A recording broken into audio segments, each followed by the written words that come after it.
दुनिया में सबसे पहले लाइफ किस फॉर्म में आई थी? न न्यूक्लियस, न मेम्ब्रेन बाउंड ऑर्गेनेल्स, बस एक छोटा सा सेल जो खुद ही एक पूरा ऑर्गेनिज्म था। यही है किंगडम मोनेरा। इस किंगडम में आते हैं बैक्टीरिया और साइनोबैक्टीरिया, वो माइक्रो ऑर्गेनिजम्स जो छोटे ज़रूर हैं लेकिन सॉइल से लेकर ह्यूमन बॉडी तक इनका प्रेजेंस हर जगह है। इस वीडियो में हम समझेंगे मोनेरा के main groups, archaebacteria, eubacteria, उनका structure, mode of nutrition, reproduction और इम्पोर्टेंस। तो चलो शुरू करते हैं और एक्सप्लोर करते हैं the oldest and simplest form of life on earth, kingdom Monera.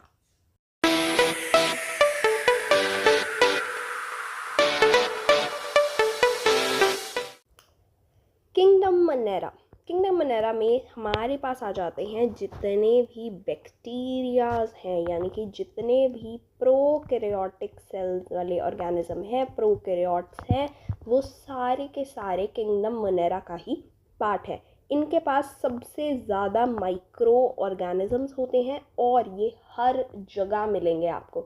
कहीं पर भी आप देख लो, आपको माइक्रो ऑर्गेनिजम्स मोनेरा किंगडम में जो इंक्लूडेड हैं वो सब मिलेंगे। इसीलिए हम इनको बोलते हैं दे आर कॉस्मोपॉलिटन, यानी कि हर जगह मिलेंगे। हार्श कंडीशंस में भी मिलेंगे, जो भी आप डीप सी देखते हो, स्नो देखते हो, सल्फर स्प्रिंग्स जहाँ पर लिटरली उबलता हुआ पानी आपको देखने को मिलेगा, हॉट वेंट्स, हर जगह आपको किंगडम मोनेरा के जो ऑर्गेनिजम्स हैं वो देखने को मिल जाएंगे। इनकी सेल की शेप में बहुत वेरिएशंस देखने को मिलेंगी। Number and arrangement of flagella में भी बहुत आपको वेरिएशन देखने को मिलती है। साइक्लोसिस एब्सेंट होता है इनमें। साइक्लोसिस का क्या मतलब होता है? साइटोस्केलेटन जो स्ट्रीमिंग होती है, इट इज़ बिकॉज ऑफ कि आपके पास कुछ साइटोस्केलेटन एलिमेंट्स होंगे जिसकी वजह से हो रही है, जैसे कि माइक्रोट्यूब्यूल्स होते हैं, माइक्रोफिलामेंट्स होते हैं, वो सब इनके अंदर एब्सेंट होते हैं। इस वजह से साइटोस्केलेटल स्ट्रीमिंग नहीं होती है, जिसकी वजह से साइक्लोसिस भी एब्सेंट होता है। ठीक है, next we come to shape of the bacteria. हमने बोला था कि बहुत डिफरेंट टाइप की शेप्स आपको देखने को मिलती हैं। तो 4 मेन शेप्स हैं, जैसे कि अगर सर्कुलर है तो हम उस टाइप के बैक्टीरिया को कोकस बोलते हैं। अगर बैसिलस है तो हम उसको, मतलब ऐसे रेक्टेंगुलर सी शेप में है ऑलमोस्ट, तब हम उसको बैसिलस बोलते हैं। कॉमा शेप है तब हम उसको विब्रियम बोलते हैं, और ऐसे स्पाइरल की शेप में है तब हम इसको क्या बोलते हैं? स्पिरिलम। ठीक है, तो जैसे स्ट्रेप्टोकोकस होता है, सुना हुआ होगा आपने, वो इसीलिए स्ट्रेप्टोकोकस होता है बिकॉज उसकी सर्कुलर होता है वो। ठीक है, ऑल्सो स्ट्रेप्टोकोकस में बहुत सारे यही सर्कुलस वाले जो आपके बैक्टीरिया हैं ये एक साथ जुड़े हुए होते हैं। डिप्लोकोकस में सिर्फ और सिर्फ 2 जुड़े हुए होते हैं, और कोकस वाले जो बैक्टीरिया है इनके पास फ्लैजिला कभी भी नहीं होगा। बैसिलस जो है, ये जो है एंडोस्पोर्स फॉर्म करते हैं, और सबसे ज़्यादा अगर आप कोई भी माइक्रो ऑर्गेनिज्म देखोगे तो आपको बैसिलस की फॉर्म में ही दिखेगा, और बैसिलस का नाम भी होगा उनका। ठीक है, तो genus name will be bacillus.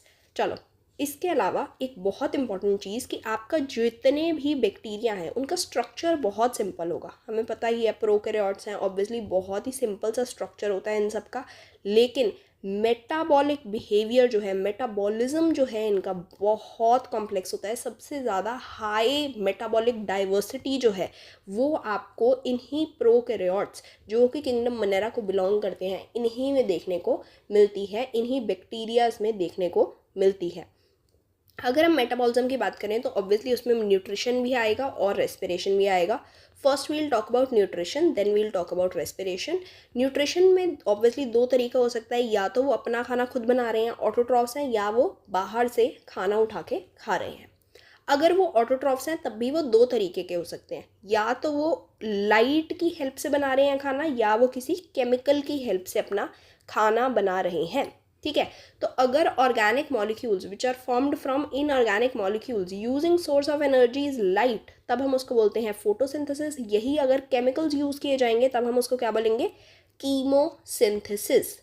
Heterotrophs में क्या होता है? हेट्रोट्रॉफ्स में आप सीधा ऑर्गेनिक कंपाउंड्स डायरेक्टली ले लेते हो, जैसे कि हम खुद हैं, we are heterotrophic organisms, correct. तो मेजॉरिटी ऑफ बैक्टीरिया भी जो हैं they are all heterotrophs. Majority कैसी है? हेट्रोट्रॉफिक है। याद रखना, ये एनसीईआरटी में भी लिखी हुई है ये लाइन। ठीक है।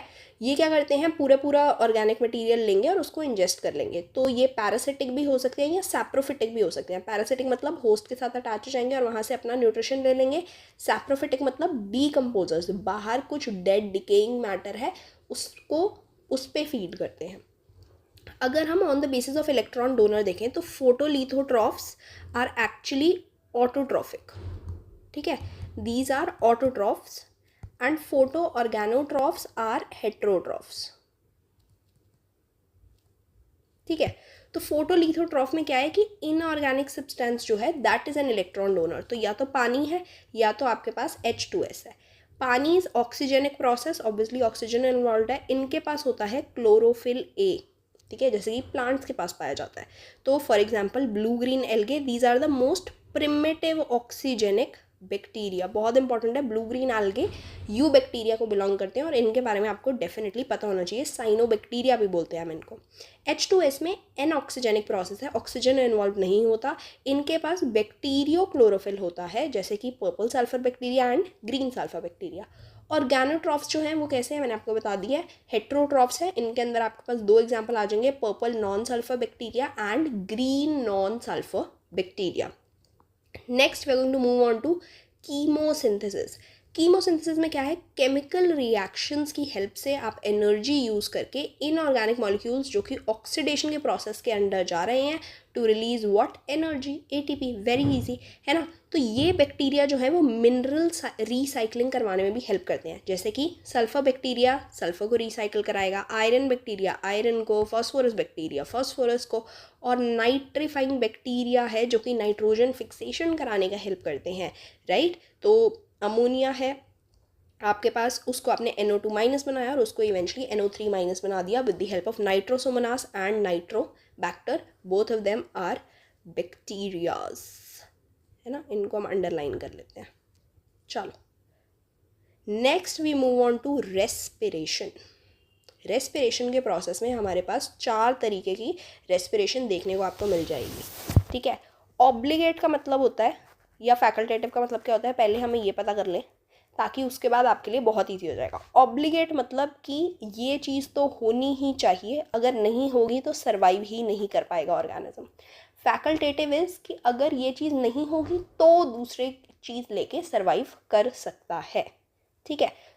तो ऑब्लिगेट एरोब्स, एरोब्स वो होते हैं जिनको ऑक्सीजन चाहिए ही चाहिए। ऑब्लिगेट एरोब्स मतलब वो ऑर्गेनिजम्स जो ऑक्सीजन के बिना सर्वाइव ही नहीं कर सकते, बिना ऑक्सीजन के होगा ही नहीं उनसे, उनका काम ही नहीं चलेगा, ठीक है। Example is Bacillus subtilis. Obligate anaerobes यानी कि बिना ऑक्सीजन के ही सिर्फ सर्वाइव कर सकते हैं, अगर ऑक्सीजन होगा तो सर्वाइव नहीं करेंगे, ठीक है। तो they are true anaerobes. Example is clostridium.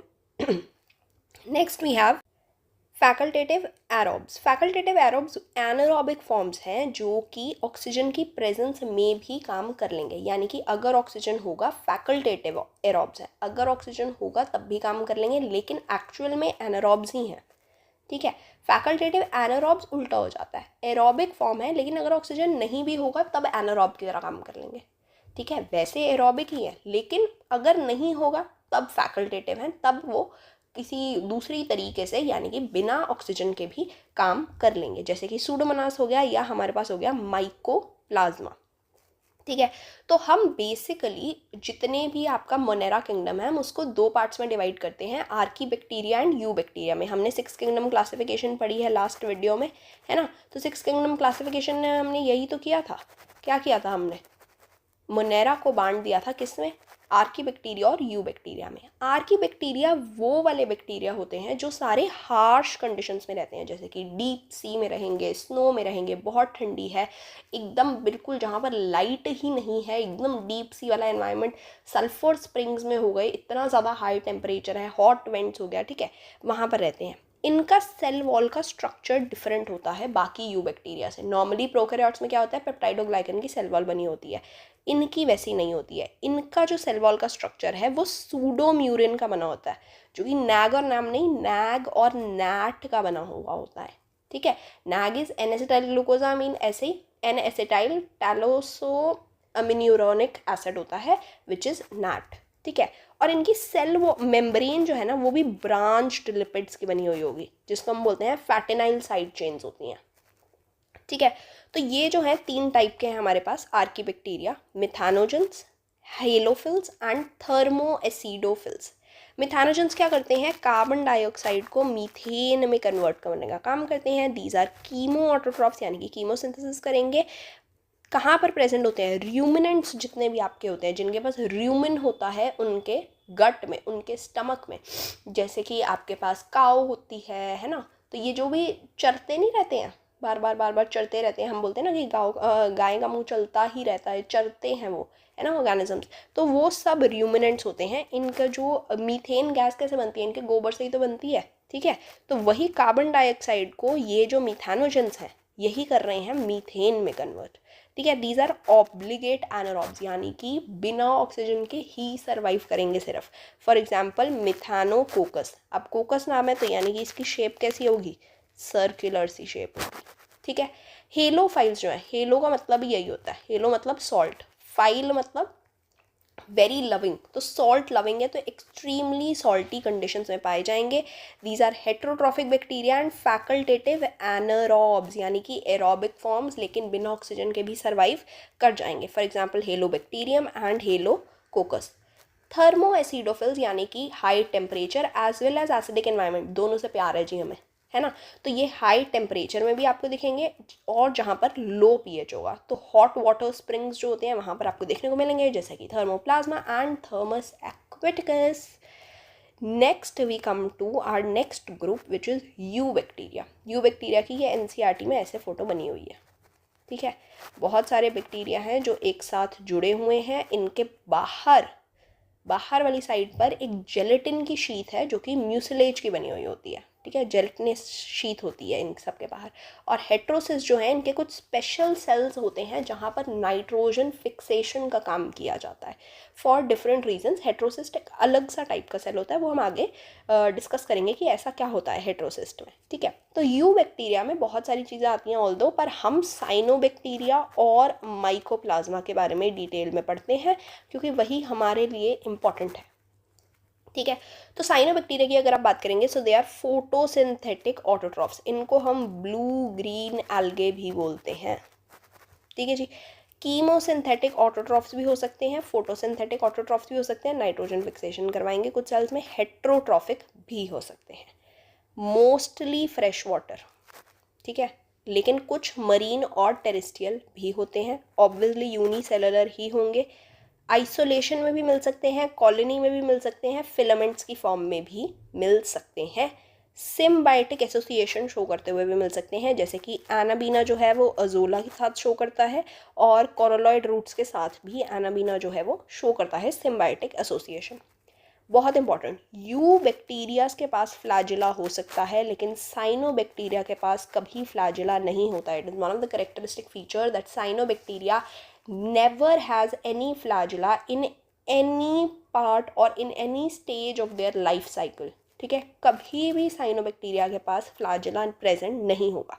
They are the most primitive oxygenic autotrophs, ये हमें पता है, ठीक है। They have green plant like pigments जैसे कि chlorophyll a, and they also have water soluble photosynthetic pigments, ठीक है। तो इनके पास फाइकोबिलिन्स होते हैं, जैसे कि फाइकोसाइनिन होगा जो कि ब्लू कलर देता है, एंड फाइकोएरिथ्रिन भी हो सकता है विच गिव्स रेड कलर। अगर हम नाइट्रोजन फिक्सेशन के बारे में, जो मैं तुम्हें बोल रही थी कि नाइट्रोजन फिक्सेशन भी कराते हैं कुछ, because they specialise, they have specialise cells known as heterocyst, so this is kind of a heterocyst. और हमें दिख रहा है आसपास क्या है, जिलेटिन की शीट है जो कि किसकी बनी हुई होती है, म्यूसिलेज की। हेट्रोसिस्ट में एक्चुअल में एनारोबिक कंडीशन होती है, इसकी वजह से ही ये नाइट्रोजन फिक्सेशन करा पाते हैं। क्यों बन पाती है इनके अंदर एनारोबिक कंडीशन, क्योंकि इनकी जो वॉल होती है ना ये बहुत थिक हो जाती है, जिसकी वजह से ऑक्सीजन जो है इनको परमिएट ही नहीं कर पाता, मतलब इसके अंदर ही नहीं जा पाता, ठीक है। अगर इसके अंदर जा ही नहीं पाएगा तो वो करवा ही नहीं पाएगा ना, तुम्हारी एरोबिक कंडीशन ही नहीं मेंटेन कर पाएगा, एरोबिक कंडीशन मेंटेन नहीं कर पाएगा, इसलिए तुम्हारे पास आराम से नाइट्रोजन फिक्सेशन हो जाती है, ठीक है। Also they lack photo system 2 वाली एक्टिविटीज़, ठीक है, जो कि एरोबिक कंडीशंस आपकी बनाने में हेल्प करवाती हैं, तो वो भी यहाँ पर नहीं होंगी, ठीक है। फोटो सिस्टम 1 प्रेजेंट होता है, फोटो सिस्टम 2 जो है वो एब्सेंट होगा 100%। अगर हम माइकोप्लाज्मा के बारे में बात करें तो हम सबको पता है mycoplasma is PPLO, pleuropneumonia like organism. सबसे ज़्यादा छोटे ऑर्गेनिज्म जो होते हैं they are mycoplasma. 0.3 to 0.5 micrometre is the smallest mycoplasma का जो वन ऑफ द ऑर्गेनिजम्स, ठीक है। इनके पास कोई सेल वॉल नहीं होती है, जिसकी वजह से दे आर प्लियोमॉर्फिक। प्लियोमॉर्फिक मतलब इनके पास कोई फिक्स्ड शेप नहीं है, बहुत अलग अलग शेप्स में भी पाए जाते हैं। इनको हम जोकर्स भी बोलते हैं, बिकॉज हमेशा बहुत सारी अलग अलग शेप्स में ही आपको मिल जाएंगे। ऑल्सो इनको आप ऐसी एंटीबायोटिक्स जो सेल वॉल पर जाकर अफेक्ट करती हैं, हमारे पास एंटीबायोटिक्स इसलिए होती है बैक्टीरिया को मारने के लिए, तो पेनिसिलिन जैसे होती है, इट इज़ एन एंटीबायोटिक जो कि सेल वॉल को जाके तोड़ती है, ठीक है। तो बिकॉज इनके पास सेल वॉल होती ही नहीं है, तो इनको ऐसी एंटीबायोटिक्स, पेनिसिलिन जैसी एंटीबायोटिक्स इनको मतलब हार्म नहीं कर सकती हैं बिल्कुल भी। तो टेट्रासाइक्लिन या एम्पिसिलिन वाली जो एंटीबायोटिक्स होती हैं वही कर सकती हैं इनको हार्म, पेनिसिलिन वाली नहीं कर सकती हैं जो सेल वॉल को जाकर तोड़ रही थी, ठीक है। दे आर फैकल्टेटिव एनारोब्स, ये मैंने आपको पहले भी बताया। तो दे आर एरोबिक फॉर्म्स, लेकिन they can survive without oxygen. Very important, NCERT में लिखा हुआ है, they can survive without oxygen, तो ये याद कर लो, ठीक है। Also they are pathogenic to both plants and animals, ये भी NCERT में मैंशनड है माइकोप्लाज्मा के बारे में। Next we come to reproduction. ये हम सारे किंगडम मोनेरा के रिप्रोडक्शन के बारे में बात कर रहे हैं। रिप्रोडक्शन या तो एसेक्सुअल होगी या सेक्सुअल होगी। ट्रू सेक्सुअल रिप्रोडक्शन देखने को नहीं मिलती है यहाँ पर, ठीक है। एसेक्सुअल में दो टाइप्स की हो सकती है, फिर हम सेक्सुअल के बारे में बात करेंगे। एसेक्सुअल में या तो बाइनरी फिजन हो सकती है, ठीक है। बाइनरी फिजन क्या होता है, आपका एक सेल है जिसमें DNA रेप्लिकेशन होगी और ये डिवाइड कर जाएगा 2 पार्ट्स में, ठीक है। तो बाइनरी फिजन फेवरेबल कंडीशंस होंगी तो बाइनरी फिजन होगी, अदरवाइज नहीं होगी, ठीक है। मीजोजोम जो है वो DNA रेप्लिकेशन कराएगा, सेप्टल फॉर्मेशन कराएगा, बैक्टीरिया जो है वो डिवाइड कर जाएगा, तब तक कि आपका आराम से 2 अलग अलग सेल्स बन जाए। या तो इसमें बनेंगे एंडोस्पोर्स। एंडोस्पोर्स क्या होते हैं, सेल के अंदर ही सेल कुछ स्पोर्स बना लेता है अनफेवरेबल कंडीशंस के टाइम पर, जैसे कि बैसिलस और क्लोस्ट्रीडियम में हमें देखने को मिलता है। तो सेल के अंदर ही कुछ स्पोर्स बना लिए जाते हैं, ताकि अगर सेल टूट भी जाए, सेल को कुछ हार्म भी पहुंच जाए, तो भी स्पोर्स जो है वो सर्वाइव कर जाएं और इवेंचुअली इन स्पोर्स से आगे उनके ऑर्गेनिज्म बन जाए। सेक्सुअल रिप्रोडक्शन, जैसे कि मैंने आपको बताया है, ट्रू सेक्सुअल रिप्रोडक्शन नहीं होगी। Primitive type of genetic exchange देखने को मिलता है सेक्सुअल रिकॉम्बिनेशन का। 3 टाइप से हो सकती है, ट्रांसफॉर्मेशन, कॉन्जुगेशन या ट्रांसडक्शन। ट्रांसफॉर्मेशन में क्या होता है, एक सेल है, ठीक है, वो क्या करता है, अपना जेनेटिक मटेरियल बाहर जो उसका सोल्यूशन सा जहाँ पर वो होगा वहाँ पर डाल देगा, दूसरा सेल जो है वो पिक कर लेगा ये जेनेटिक मटेरियल, ठीक है। तो ऐसे हो गई रिप्रोडक्शन। अब ये वाला सेल इस जेनेटिक मटेरियल को पिक कर पाए, इस चीज़ को हम बोलते हैं कॉम्पिटेंस, कि इस सेल के अंदर ये कॉम्पिटेंट है इस जेनेटिक मटेरियल को पिक करने के लिए, that is transformation. Free DNA solution में पड़ा था और उसको पिक कर लिया किसी और सेल ने। कॉन्जुगेशन क्या होता है, एक सेल है तुम्हारे पास, ठीक है, जिसके पास ऑब्वियसली एक प्रॉपर जेनेटिक मटेरियल है और उसके अलावा एक प्लाज्मिड है जो कि F+ है, और दूसरा सेल है जिसके पास जेनेटिक मटेरियल तो है लेकिन ये F+ वाला प्लाज्मिड नहीं है, तो वो F- कहते हैं हम उसको। यहाँ पर बीच में एक तुम्हारी पिल्लाए सा फॉर्म होगा, ये मान लो, ठीक है। और ये वाला जो प्लाज्मिड था ये रेप्लिकेट करेगा और then it will move also in the recipient वाला बैक्टीरिया। तो यही हो रखा है, this is your donor. Donor ने क्या किया, प्लाज्मिड को रेप्लिकेट करता है और फिर रेप्लिकेटेड प्लाज्मिड जो है ये पिल्लाए की फॉर्म से हेल्प से रिसिपिएंट वाले बैक्टीरिया में चला जाएगा and that will be your recombination. Transduction में with the help of viruses किया जाता है। Bacteriophage are the viruses which are going to infect bacteria, ठीक है। तो ये बैक्टीरियोफाज जो है they pick up your genetic material and they give it to the recipient cell from the donor, that is transduction, ठीक है। तो ट्रांसफॉर्मेशन में क्या हो रहा था, फ्री डीएनए पड़ा था सॉल्यूशन में, वहाँ से पिक कर लिया सेल ने। कॉन्जुगेशन में प्लाज्मिड जो है वो रेप्लिकेट किया F+ वाला, और दूसरे प्लाज्मिड जो F- था वहाँ पर चला गया। ट्रांसडक्शन में with the help of virus which are bacteriophage, उनकी हेल्प से तुमने क्या किया, डीएनए को ट्रांसफ़र कर दिया। Next we come to very important, importance क्या है इनकी, हमारे जीवन में क्या इम्पोर्टेंस है इनकी, या अगर तुम इकोसिस्टम में देखो बाहर बायोलॉजी में क्या इंपॉर्टेंस है इनकी, ठीक है। तो सबसे पहले हमारे जीवन में तो भैया जितनी भी दही तुम खा रहे हो, है ना, बटर मिल्क पी रहे हो, छाछ पी रहे हो, लस्सी पी रहे हो, वो सब कर्ड फॉर्मेशन कौन करा रहा है, लैक्टोबैसिलस करा रहा है, which is a type of prokaryote, है ना। उसके बाद antibiotic production very important is Bacillus subtilis कराता है। नाइट्रोजन फिक्सेशन में काम आते हैं, कुछ फ्री लिविंग होते हैं, कुछ सिम्बायोटिक रिलेशनशिप में होते हैं। फ्री लिविंग में हमारे पास एजोटोबैक्टर है, क्लेब्सिला है, क्लोस्ट्रीडियम है। सिम्बायोटिक में हमारे पास राइजोबियम है, लेग्यूम की जो रूट्स होती हैं उनके साथ लगा हुआ होता है राइजोबियम। फ्रैंकिया है, जैंथोमोनास है, ठीक है। उसके बाद they help with reclamation of usar soil, जैसे कि नॉस्टॉक और एनामीना, ये दोनों साइनोबैक्टीरिया हैं, ठीक है। और ये दोनों हेल्प कराते हैं वेटलैंड्स में जो भी सॉइल होती है उसको, बिकॉज ये डैम्प इन्वायरमेंट में एक्टिव रह सकते हैं, तो वहाँ पर जो है इन सॉइल्स को वो मतलब अच्छी तरीके से रखने में काम कराते हैं।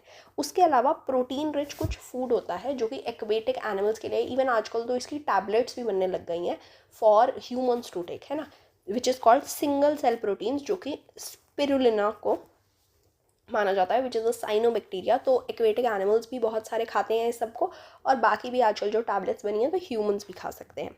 स्विस चीज़ बनाने के लिए प्रोपियोनी बैक्टीरियम शर्मानी जो है उसका यूज़ किया जाता है। विनेगर प्रोडक्शन करने के लिए एजिटोबैक्टर एसिटाई का यूज़ किया जाता है। अगर देखें तो कुछ ऑब्वियसली अगर अच्छे बैक्टीरिया हैं तो कुछ हार्मफुल वाले बैक्टीरिया भी हैं, ऐसा नहीं है सारे ही अच्छे हैं। तो हार्मफुल वाले अगर देखोगे तो वो डिजीज़ कॉज करते हैं, जैसे कि cholera is caused by Vibrio cholerae, typhoid is caused by Salmonella typhi, tetanus is caused by Clostridium tetani, and plants में एक डिजीज़ होती है citrus canker which is caused by Xanthomonas citri. ये तो एनिमल्स क्या ह्यूमंस में ही होते हैं ये तीनों डिजीज़, है ना। नेक्स्ट जो 12th में पढ़ रहे हैं या जो ड्रॉपर्स हैं उनको तो पता होगा, पर जो 11th में पढ़ रहे हैं उनका मैं बता दूं कि 12th में चैप्टर है हमारे पास ह्यूमन हेल्थ एंड डिजीज़। उसमें हम ये सारी डिजीज़, इनके कॉजेटिव एजेंट्स क्या होते हैं, इनके सिम्टम्स क्या होते हैं, टेस्ट्स क्या होते हैं, इनको देखने के लिए सब कुछ हम पढ़ते हैं उनके बारे में। तो तीनों डिजीज़ के बारे में हम पढ़ेंगे, तो इट इज़ वेरी इंपॉर्टेंट कि आपको ये तीनों डिजीज़ के नाम, सॉरी कॉजेटिव एजेंट्स के नाम याद हो, बैक्टीरियाज के नाम याद हो, क्योंकि इसी चैप्टर में नहीं दूसरे चैप्टर से भी इस चीज़ से क्वेश्चन आ सकता है, ठीक है। कुछ साइनोबैक्टीरिया जो हैं वो आपको एल्गल ब्लूम्स बना देते हैं वाटर बॉडीज़ के ऊपर, यानी कि जैसे अगर कोई लेक है, ठीक है, वो बहुत ज़्यादा पोल्यूटेड है, तो उसके ऊपर पूरा आपको ऐसे कभी कभी वाटर बॉडीज़ पे ऐसे ग्रीन कलर का पूरा कवर्ड नहीं दिखती वाटर बॉडीज़।